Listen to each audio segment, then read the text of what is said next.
Hi, Eagle Song Gardener here, and we're back at Ravencroft. Tonight we're doing the dandelion flower preparations, simple preparations you can make in your home with your heart, hands, and home. And so we are picking the dandelion petals off of the calyx right at the moment. We had a great harvest out at the organic farm today, and now we're here ready to make preparations with the dandelion flowers. You don't have to pull the petals off for everything, but there are a few things I like to have the petals taken off for.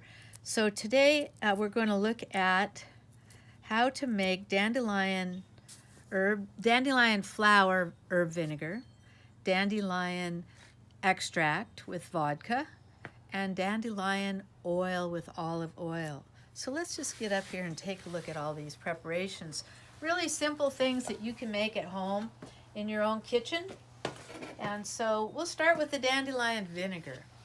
You can get any kind of bottle you want as long as you have a non-reactive cap to go on it. And then you just fill that bottle full with your flowers. And these have the calyx left on. So remember, our dandelion's a composite flower. That's a lot of individual flowers all forming into one larger flower. Taraxacum officinale. Taraxacum means good for everything, basically, is what that means. It's officially recognized as an herb that was used in medicine in earlier times. It was official.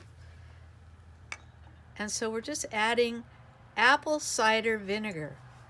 Apple cider vinegar itself is beneficial for your health. The fruits of the apple tree carry a lot of minerals or mineral-rich fruits. And so what you want to be sure to get is apple cider vinegar, but not apple cider flavored vinegar. So that's it, simple as can be. And then you just want to be sure to label what you've made, so a year from now you'll remember what's in the bottle. This one's going to be easy because it's a dandelion vinegar. So that's that one.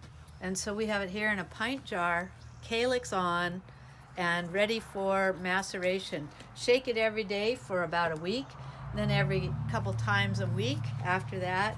And you can just leave the flour in there as long as you're using the vinegar. Next we have a vodka extraction, and we're using 80 proof vodka. You could use 100 proof vodka, that would work really well. I just happen to have the 80 proof right now. And so here we've got the dandelion flowers extracting in the 80 proof vodka. See, we've kind of gone down from the top after this was originally made, so we're just going to top it off. The fairies come by for a sip, and they want to make sure we're doing this right. And so now we've just topped that off, excluded the air, and that's it. Again, shake it every day for the first week. Let it go one cycle around the moon and 2 extra weeks. I like 6 weeks as my macerating time. If it goes beyond 6 weeks, it won't hurt anything. These things are actually now preserved. All right, the last thing we have is a dandelion infused oil, dandelion flower infused oil. And this is dandelions in the jar. Again, be sure to label so you know what's in there. And then just fill the jar up with olive oil. And it doesn't have to be fancy olive oil. Regular grocery store olive oil works just fine. Whatever you have access to. What we want is medicine of the people. So we just really want you to be able to access what you can and be able to use it with good heart. So here we've got what's important with the oil is that the dandelions are still moist. There's moisture in them. So with the oil, we have to put on a covering that allows that moisture to escape. So we put the lid on with a net. This is just a nylon net. And then all the moisture in these dandelions has a way to exhale. It's really about letting the process breathe. And so when that happens, then the oil and the flour macerate together the excess moisture leaves, and you get a beautiful infused oil that turns just an incredible golden color. That oil is actually used. Well, I think my favorite story about how the oil was used is when a young girl, 8 years old, lived here at the Croft, and she was the best milker we've ever had here. Her hands just knew how to do the goat. And so she also was a pretty good little herbalist at 8 years old, and she was, we got the chickens talking to us.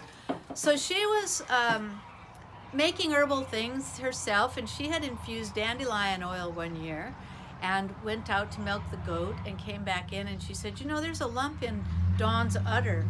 I'm going to take that dandelion oil that I made, and I'm going to use that to rub on her udder after I milk her. And I said, wow, that is a great red truck just went by. Gifts of the goddess. So anyway, the dandelion oil on the goat udder resolved the lump in her udder. So Emily came in about a week later and said, hey, you know, the lump is gone in the goat's udder. So here you've got an 8-year-old child who's made her own remedy, and then she uses that remedy to the benefit of another creature, eased the other creature's discomfort. And so dandelion oil, excellent for the skin, good for the women, good for all the skin on our body, creates supple, soft, flexible skin, and actually acts as a barrier to the outside influences, so we become more resilient in our own daily living. So I hope you've enjoyed learning a little bit about dandelion flower preparations that you can make in your home, and come to see us over at the Croft, eaglesong-gardener.com. We look forward to seeing you and just hanging in there, bringing herbs into your life every day. All right.